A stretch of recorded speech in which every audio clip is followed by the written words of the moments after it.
And welcome back here to FOX59 tonight. Trying to figure out how to get rich. Trying to get rich quick. And we're talking about cryptocurrency. One word. Which is not a get rich quick thing. What I was going to say. It's not that. This one is not a get rich quick because there's so much that you've got to understand.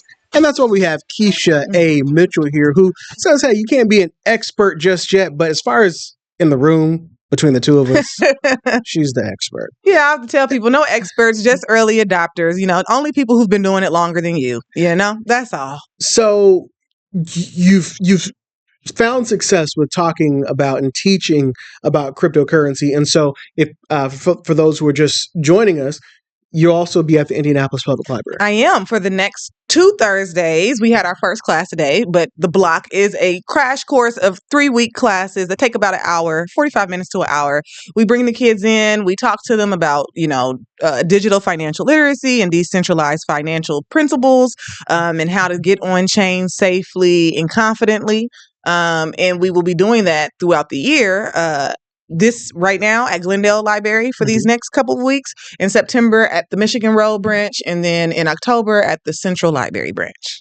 So, and of course, there's some people who you want to shout out. I do want to shout out Brianna Barnes of the Indianapolis Public Library, the director over at the Center for Black Literature and Culture. She's been a phenomenal and a great facilitator for this program and helping us, get in there. And as well as Amanda Esther Vincolas. She is our board member for the National Alliance for Financial Literacy and Inclusion, or NAFLI. And yes, it's just been wonderful really having their help and having a great team. And also to Liz Dedalian, my friend and grant program manager. She's helping us out a lot as well. So we have a really great team. So when folks come to see you at the Indianapolis Public Library, what are some things that they may want to think about first, as far as what should they research? Like if you're walking in and you want to know terms, or what are they going to hear from you that maybe they want to do a little research on? Well, again, just want to reiterate, this one is for the younger ones, those that are just starting out their adulthood journey, right? Or about to get into like the throes of the previews of it because they've graduated high school, right? Or coming up to being a graduating senior. And so I'm expecting them to not have any information at all. If they don't know what a checking account is, that's okay, because I'm going to tell them, and we're going to cover all of that. And we're going to get increasingly more confident with our understanding of investment portfolios, and everything. So again, also want to just highlight that while cryptocurrency is a part of the conversation, right, it is not the entirety or the sum of what the course is meant to offer. The course is really meant to, and the reason that, I'm tagging digital financial literacy, right, is because everybody lives on their phone now, right? We all live online, whether we live on chain or not, we're all online. And I think that some of the more traditional ways of expecting students, and younger kids to engage with traditional finance, going to the bank, talking to a personal banker, it's just not them, and they have so many tools on their phone and stuff that we didn't have for financial management and strategy and stuff. I just want them to get more comfortable with, and more acclimated to the resources that are already there for them and built for where they're at. What's a good age range that people should? I would say anywhere between 14 and 19, 14 and 20. You don't want the room to be too vast, right? Because then you have too varied of experiences, right? But yeah, about 14 to 19. 14 to 19. Do you have to be good at math? Not at all. Okay. No math involved. I'm not going to ask for no questions, no equations, no pop quizzes. No. Okay, good. Because I am not good at math. I am not either. So, okay. So explain to somebody how you can be successful with this and not be good at math, because it's money. It's money, but there are computer programs that are counting it for you, and it just doesn't take arithmetic. I feel like if you understand the basics of things compounding, right? You had $5 yesterday, maybe in 2 months you have 10 or 15, right? That's about as much, the only like X variable that you might need to like utilize. There's not really a lot of, again, mathematical thinking. Now, from the engineer programming side, right? The development side, definitely want to maybe have a little bit of math in there, but now AI is going crazy, right? But no, as a consumer and as a person that's just on chain, I'm collecting the money and counting it, not, again, doing equations and so once if you when you find success, even if I make a couple bucks, Yeah, how do I get that into my Fifth Third bank account? absolutely. So again, we have what are called wallets, right? And we have exchanges that you can download as apps on your phone. Mm-hmm. Just want to like give the caveat that everything in this sector, everything in the industry with Web3 is going to have a D in front of it, right? So it's not going to be an app, it's going to be a DApp, Mm-hmm. right? It's not going to be centralized, it's going to be decentralized. Okay. It's not going to be finance, it's going to be definance, right? And again, to continue to iterate this principle that these are not centralized, right? Or are not supposed to be, that the custody and the responsibility of it is in your hands. So I just want to say that, right? But yeah, you would go get a Coinbase app, get the Ledger app, or get a Ledger. Maybe get a MetaMask wallet. There are several wallets, or wallet/exchanges that you can be a part of. You'll get the funds deposited to your wallet address. Once they get into your wallet address, it'll be the same as you physically having them in your billfold. From there, you cash out, which means that you are exchanging the value of the token into USD, which is our currency, right? Mm-hmm. So you're taking the information that is stored cryptographically, right? Which is why it's cryptocurrency. How much is this value? What is this worth, right? Is it $10? Is it $115,000? And is every cryptocurrency different? So is my $1, does it weigh differently when I'm doing Dogecoin versus meme coin Absolutely. versus Bitcoin? Absolutely. Okay. Which is why I say each blockchain is like its own country with its own nation. You know what I mean? And its own community and its own rules and currency, right? Because every market cap or the amount of dollars that are there, you know, in that particular product or token, or we call them protocols, is not the same.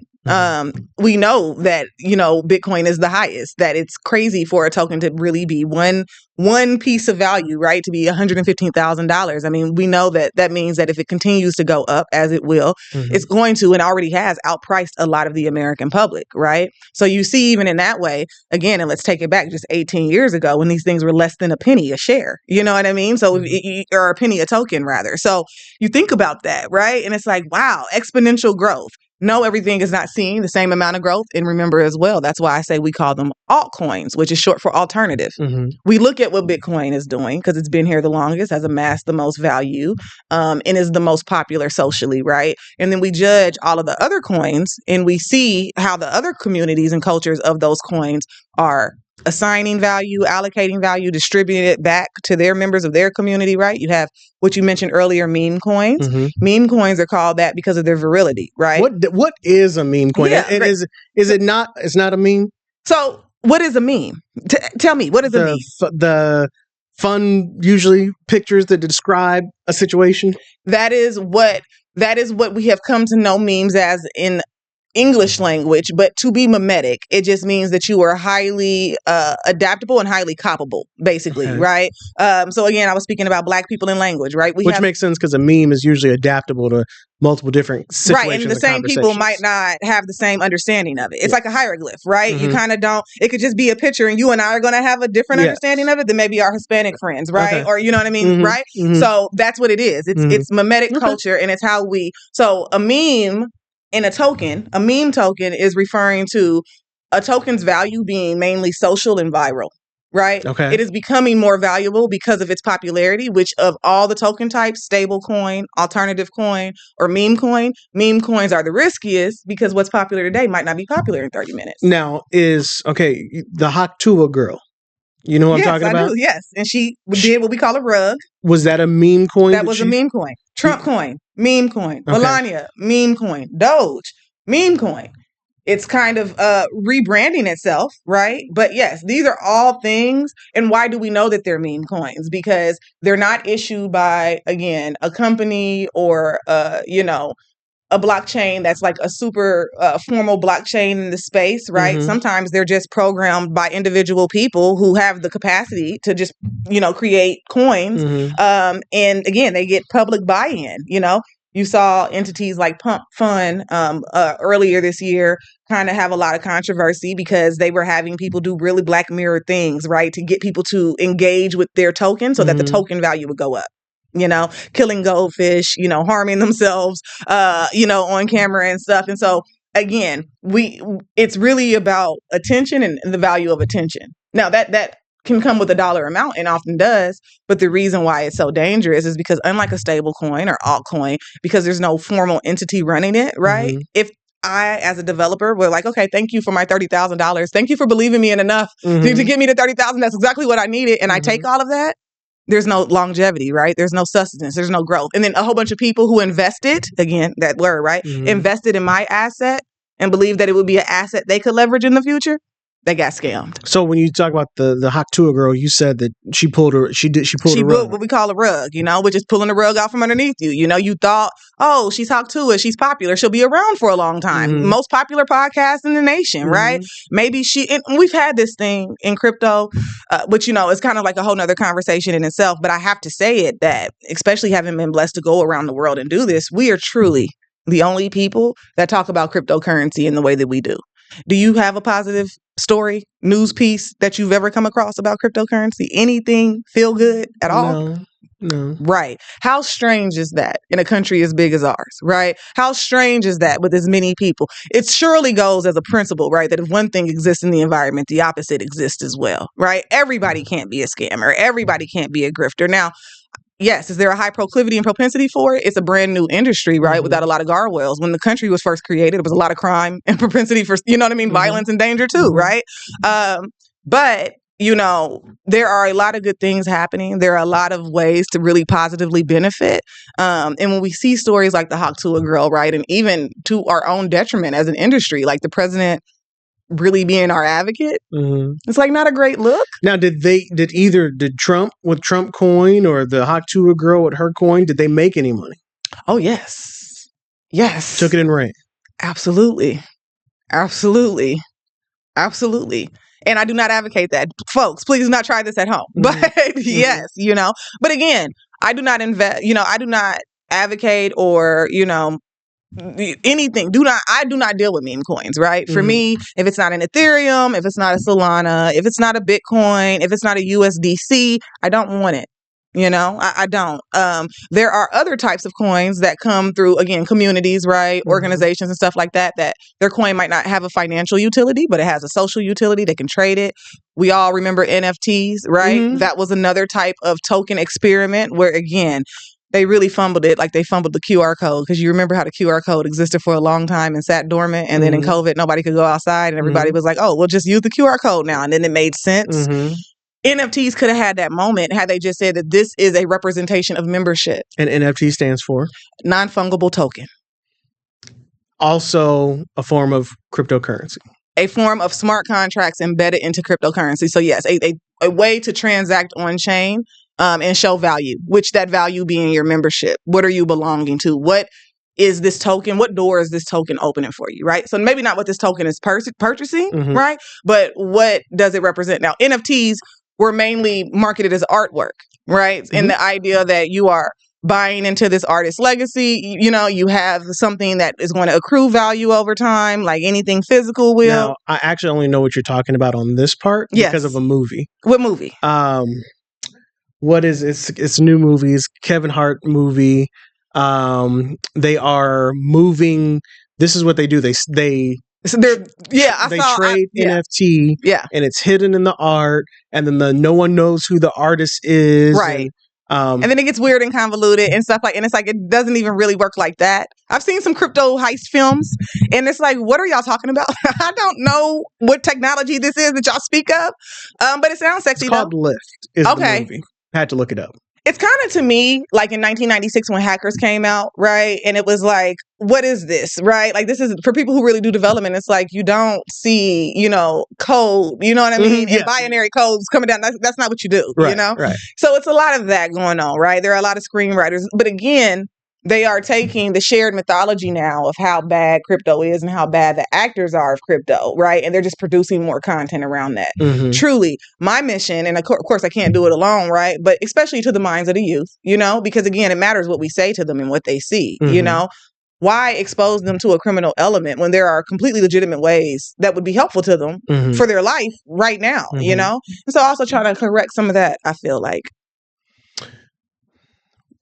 In other countries, as you were saying, have we ever seen heartwarming or a good version of the story. What is it like in other countries? Is this something that is more mainstream? It's way more mainstream. It's every day. You can go buy your cigarettes, your diapers, you know what I mean? Stop at your gas station with it, trade with your local grocer, you know what I mean? Whatever you need to do. But also, the bad actor in the hit piece is on their government, right? That's the thing. Crypto can't be the bad guy because the government is the bad guy, and they actually need the crypto, right? Because you're getting around the failure of your dollar, and the instability of your economy, and it's keeping you in a life that has a semblance of quality to it, because you can still get things from other nations as an individual. So again, when we speak about decentralization, do you see what I mean? Yes. How important it is to be able to free yourself, right, from really truly up under the lid of oppression, whatever that looks like for you, whether you can't get a bank loan, right, whether you're a minor and can only work so many hours at your job and your parents just don't have money to give you, you know what I mean? Again, whether you are just not a part of a demographic that is just completely financially knowledgeable, right? There are ways for you to still not subsist, but thrive. That part actually does make sense to me, especially when you talk about the other countries. And now I'm thinking about, okay, so why wouldn't we use it here? It's because we want, if in this country, I'm at work right now to get a USD, a dollar. And if there were other ways, as you just said, for me to collect a paycheck, then what happens? What happens to the dollar? Happens to the economy. And what happens to, just life, right? If people, again, are given more agency, what are they going to do with that? Right? Your time, as you said, right now is tied to your earning of your dollar. Your healthcare is tied to your earning of your dollar. But we are slaves to the dollar in this country. We are, truly. And this is what Satoshi was saying when he woke up that day. Like, enough is enough.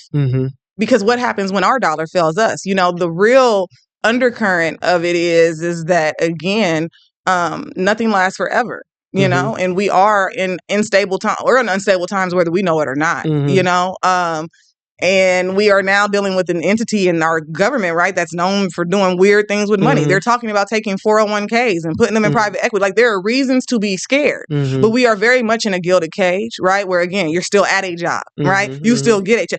Increasingly, I hear reports every day of employers not paying their employees on time, saying, "Oh, I don't know when you're going to get that." Don't want to be asked about, you know, recompense, right? Or when they're, you know, that's bad news. That's a canary in a coal mine. You know, if people are not able to pay other people, what are we going to do? Right. You know, because how long before an entity like a larger one, okay, maybe that's a mom and pop, but how long before your brick and mortar says, "Oh no, we don't got payroll," you know?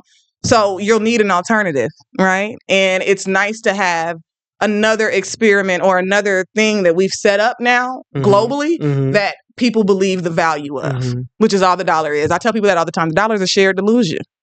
Like I said, it's not 100 pennies. We just say that it is.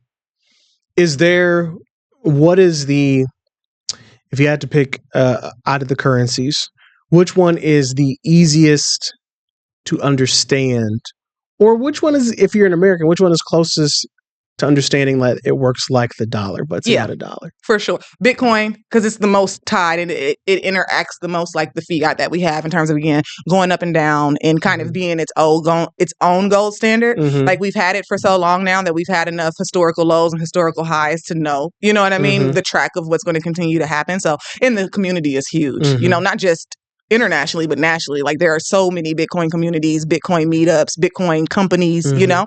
And then Ethereum, I would say the culture fit thing is really more about what it is. It's like, what world do you want to live in? And you can live in as many as you want on chain, which is awesome, right? But Bitcoin is definitely more like business, like people who are, again, about the money. Like, I need to see the returns now. I need to have that comfort of something that's strong like a dollar. Ethereum is what they call programmable money, because you can do other things with it as well as have it represent a financial value. Like, again, that's where smart contracts in the industry come from the need to be able to program Ethereum tokens, or ETH tokens rather. But if you are a philanthropist, if you care about the community, if you care about distribution of capital and resources to people who are doing, you know, grassroots work, Ethereum by and large, and the Ethereum Foundation is that group and are that blockchain that supports that wholly. So I was just Googling while you were talking. I was like, okay, the US dollar. And then you can do USDC, which is 1-to-1. That is our digital dollar. That's our nation's digital dollar. Okay. So I did USD, $100 to Bitcoin. Yep. And it says it is 0.0 Mm-hmm. 0.00084366. Yep. What does that mean? That means that's the percentage of $115,000 that, and also the percentage of Bitcoin total, right? Mm-hmm. Because there are only, like I said, like 24 million in existence. Okay, now hang on. So our dollar is in some way connected to the reserve Yes. of gold. Yes. Right? So they say. Yes. It is supposed to be. It is supposed to be, yes. This is your portion of gold. Right. However, we know for a fact that the physical bills have far exceeded the amount of gold in the reserves. Hence inflation, because we're printing more money than there really is. And crazy amounts of debt that people can't even fathom numerically. Right. You cannot fathom $300 trillion. You cannot see that. You can't think about that in any type of tangible scale. Mm-hmm. What does it mean at this point? Like literally, what does that mean? You know, because everything looked like it's still running. Mm-hmm. Mm-hmm. Again, you're still getting a check that has dollars that still say those dollars are still worth 100 penny, right? So tell me what it means, right? Bitcoin, on the other hand, is, again, because there was that finite amount in the beginning, the fractional amount of that, right? So one coin, and that number is that like, it's based off of, is like 24 million or something. And then they do what they do sometimes called halving. They've only done it, I think, once or twice. But they have the fractional percentages of it, right? So maybe now one Bitcoin is literally 100%. And another Bitcoin, now after they have it, that Bitcoin now doesn't necessarily have, like, your Bitcoin isn't the whole 100%, which is why you have a percentage of Bitcoin when you have $100. You're literally buying pieces of a Bitcoin. Does that make sense? Right. Actually, so so it went from one whole coin now to like, oh, let me cut this up into a pie, and so that more people have it. More people have it. That's because they want more people to have access to it and still be able to support the value of it. So if I make it smaller fractionally, right, more people can support it, which is actually giving me more money into it, right? As opposed to if I only have 24 million people on the planet that can have it. So again, I'm not good with math, but I'm following the concept. Yeah. So how many US dollars would it take for me to have one whole Bitcoin? 115,000. 115,000. So $100 a salary for some people. Yeah, for some people, a year's worth of salary right now could get you one whole Bitcoin that you don't share with anybody else on this planet. It's all yours. It's in what that looks like, where he has it in it. It'll be that. Okay. Where we know our dollar, right? And change. It's really the exact same thing, kind of. Again, and I say exact loosely because it's not one-to-one with a lot of these things. But as we understand financial principles and transfer them over, right? A dollar, whole thing. You have the whole dollar. If you have to break it and you have to give me a quarter and you keep 75, you have fractions of a dollar. Right. You have 75% of the dollar. Exact same thing. And then, of course, the dollar, again, is that representation of what is supposed to be in the Federal Reserve, which is supposed to be gold. Exactly. But so then do you have inflation in crypto? Because we get inflation because we're printing more money than what's actually, like, we're not getting more gold, we're just printing more money. Exactly. So that's why the prices inflate, because the dollar is now worth less because you've split it more and more and more to this same block of gold. Absolutely. So I get that part. Yep. So in Bitcoin, or crypto in general, are you asking just about Bitcoin or crypto in general? Crypto in general. Can you divide it up?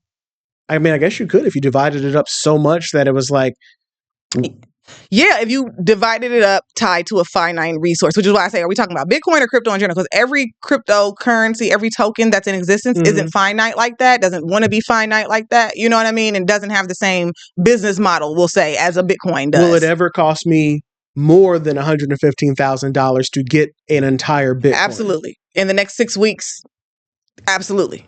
Why is that? Infinite growth. Because more people are putting more and more people are buying it, and they're willing to buy smaller and smaller fractions of it. So that's the inflation. That is the inflation, but it's not right. It's not price-based inflation, right? Where again, you're buying, it's actually going up in value, which is making your piece of it less. Right. Where with our dollar, it's the opposite. It's going down in value, which is why your piece of it is less. Right. either way, on this end, on the human side, you're getting less. You're paying for something. You're paying for something, right, that you might get less of if you don't, which is why we say like early adopters and bear and bull markets, right? People always say buy the dip, right? Because back when it was $10, people were like, oh, nah, you know what I mean? But you got to think that there were people who had it when it was a quarter, right? Who said, oh, you know, if I don't get this now, I don't know what might happen, right? And then it got to $10 and they're like, whoo, I got it, you know? And then when it got to $100, the people who didn't buy it at $10 are like, oh man, did I miss out again? And it's like, well, you got $100 still, don't you? You know? Then that's why I said earlier, we're getting to the point where the average American citizen is definitely not about to be able, both because of our own inflation with our dollar and just because of the infinite growth of Bitcoin, or at least the growth that it's showing so far, the steady growth that it's been showing, are not going to be able to have a whole one. But I don't think Satoshi wanted that. I don't think he necessarily wanted people to have whole Bitcoins. I don't think he wanted it to be, and this is my speculation, but I don't think he wanted it to be commandeered in the way that dollars can be.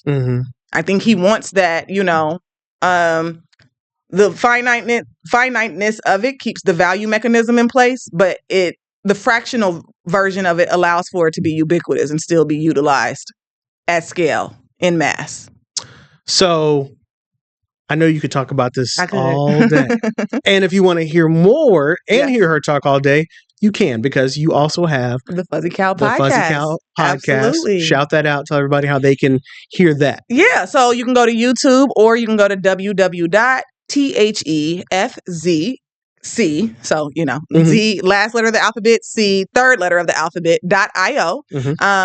That is the Fuzzy Cow podcast headquarters and our website. You can get more educational resources, flashcards, news stories. I mean, then you can go, of course, and head over to all of our social media channels at the Fuzzy Cow or at the Fuzzy Cow podcast. You'll find us at both, and at YouTube, which is where all of our episodes live, which is the Fuzzy Cow podcast as well on YouTube. And LinkedIn too. And here's the website. Here's the information on the block. If you're in town and you want to meet them there, at the Indianapolis Public Library. Here's all the information. And that's some of our team. Okay.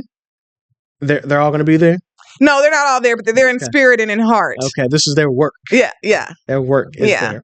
Okay. All of it there. Podcast, crypto, education, all of it right there. And I want to say, too, if you're interested in crypto, you know, you can meet us at the library, or you can go to your local meetups. I know in Bloomington, their co-working space, which, forgive me, I don't remember the name of it right now, just had a blockchain summit. You have Stand With Crypto, which is an organization that is a chapter, national chapter, that we have an Indianapolis-based chapter here. If you're interested in getting involved in the crypto scene in Indianapolis, again, you can come to the library and come to the sessions. But it's definitely growing, and you're definitely about to see more conversation and communities built around it in this city. Well, Keisha, thank you so much for coming in and explaining. I have way more now than I did before. That's so important. Understanding of, okay, at least how it works and the very basics, the fundamentals of what it's actually based. It is still based off of something. Yeah. Okay. I'm there. Yeah. I'm happy to hear that. That's all we need. Did you see at the end the wheel started turning? I was like, okay. I can get it. Yeah. I got it.